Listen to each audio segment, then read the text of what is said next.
Hey guys, Sean, Nova Pirate here. Thought I would put together a little podcast to talk about what I saw yesterday at the spring game, to share some players that I thought stood out as some strengths and some weaknesses, and just a general discussion on what I think we might look like in the fall.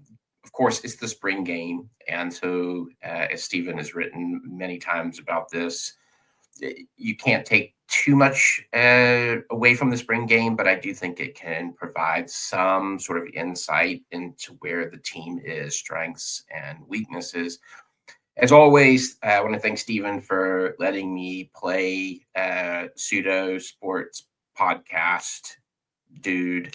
And thanks for Stephen for letting me use your site to post my thoughts. I appreciate it.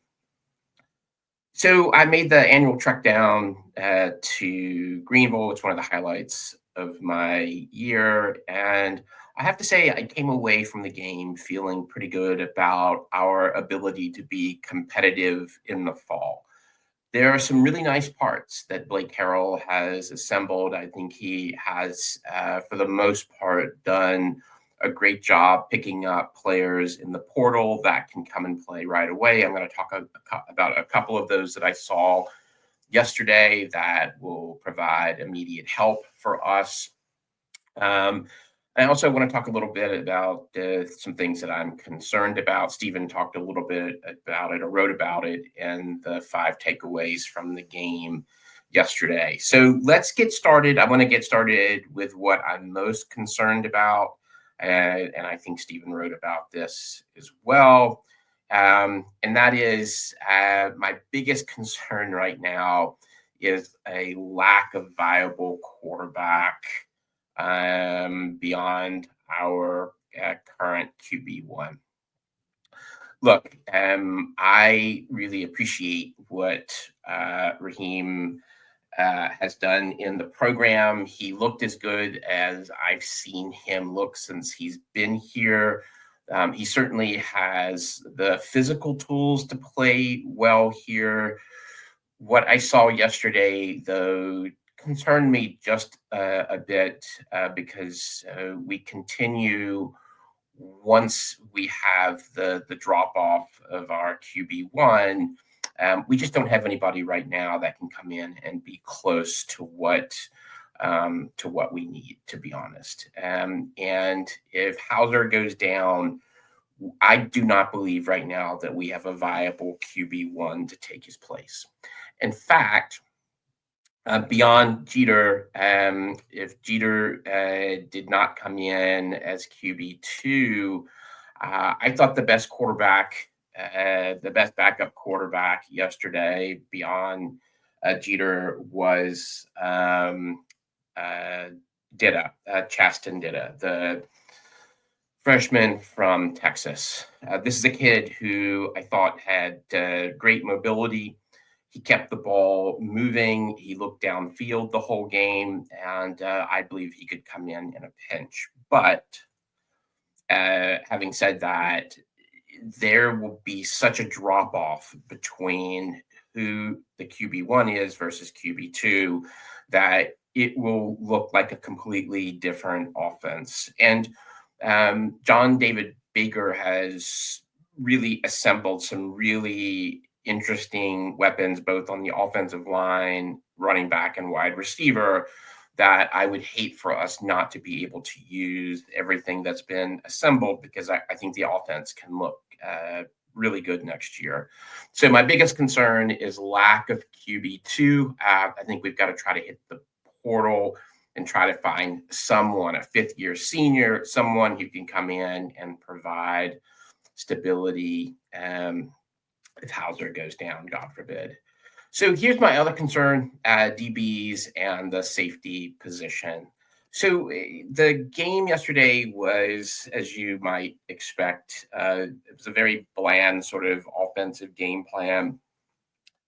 Interesting, at one point, there was a drone that sort of circled overhead, and they stopped the game because of the drone. I don't know if that was from an opposing team. Probably not. Probably some kid or someone else is trying to get footage, but you can tell how concerned they are with people having some type of insight into what the game plan might look like in the fall. So the wide receiver patterns were as basic as they get. The tree pattern was junior high to high school at best. This was primarily a game in between the trenches. So it was a bit difficult to sort of get a strong sense of what the DBs look like. Let me say that I thought the two DBs that stood out the best are Jordy Lowry here, and then Lattimore, number 45. I thought that they both can provide pretty good coverage on the boundary. I'm not sure if either one is a shutdown corner, but I think that they can step up and provide adequate coverage for us. Beyond that, to be honest, because they really weren't tested very much, I don't know what to say. My concern is what I did see were a lot of stiff hips. I saw some hesitation because it's a new group. And my biggest concern is against wide open offenses, which we play a lot. I think we have the potential to get burned quite a bit midfield and with route trees that take advantage of stacking offensive wide receivers. So I think we're very vulnerable to large swaths of the middle of the field unless we can improve quickly. So I hope that I'm wrong, and with any football team, we'll see improvement from game 1 to game 2. But my biggest concern right now is what's in the sort of DB backfield and secondary. So here's sort of where I'm neutral, and I sort of see as average. The first couple of snaps, I texted Steven and said, I'm really worried about the defensive tackles. And I wish I hadn't said that, because as the game went on, I'm going to come back to that picture, which is of Thompson, the linebacker. So I want to talk a little bit about the tackles. And by the time the game was over, I actually felt much better about our tackles. We've got about 6 or 7 players, I think, that can be part of the rotation. This, of course, is Zion Wilson, who I thought had a pretty decent game. I thought that the transfer from Houston, Justin Benton, had a pretty good game as well. And I love this kid, Preston Carr.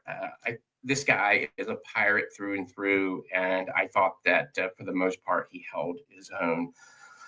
So we've got some kids that can beef it up in the middle. I think that this is going to be a hard-working group. I think they're going to get better as the year goes by. I love that they had Josiah Dwyer, the incoming freshman, also on the line. I liked Miles Parker, who I believe is a walk-on. So we've got some people on the D-line that can play. But I think this is going to be a unit that we're going to have to be patient with, patient but potential.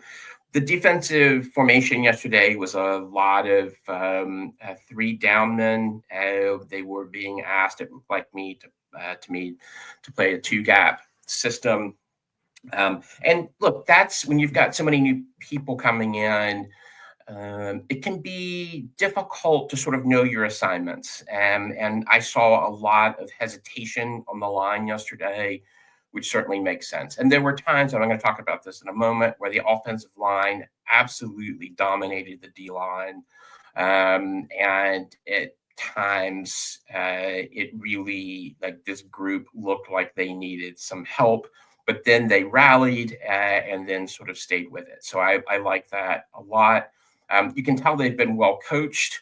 And so I think as the year goes on, this is a unit that will get better.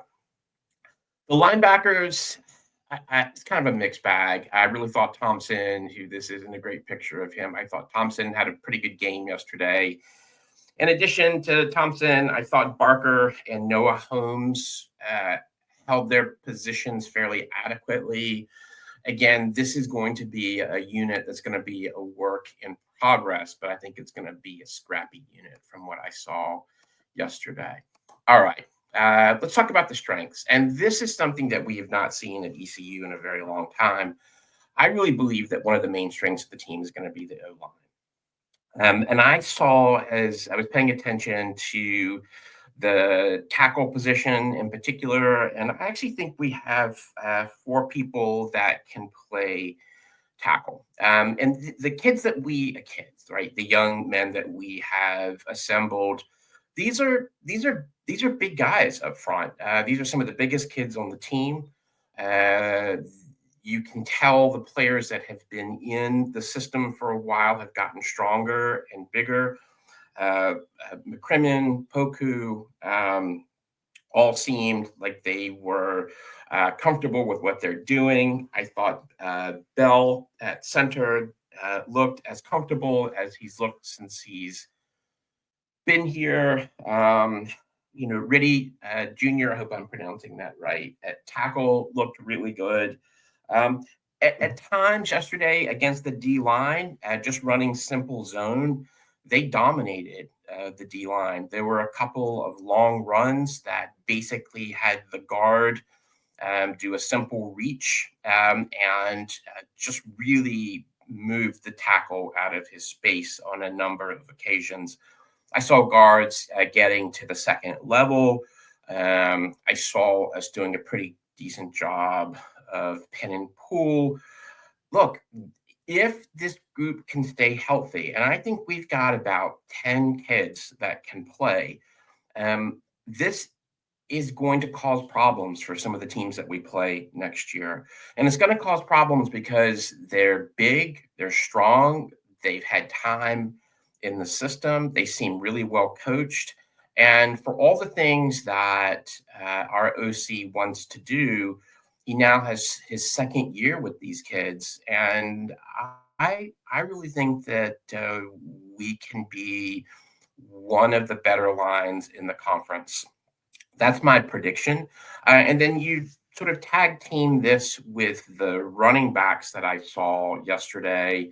Let me just say something quickly about Cooper Trubisky. This kid has come in and he looks like he's been here for years. He's a big kid. He's come in fit. I watched him in his basic stance. I watched him explode off the ball. This was a terrific pickup. And I really believe for schools like ECU, we're going to have to continue to find kids in that D2, D3 range and bring them up because this kid, Cooper, can play.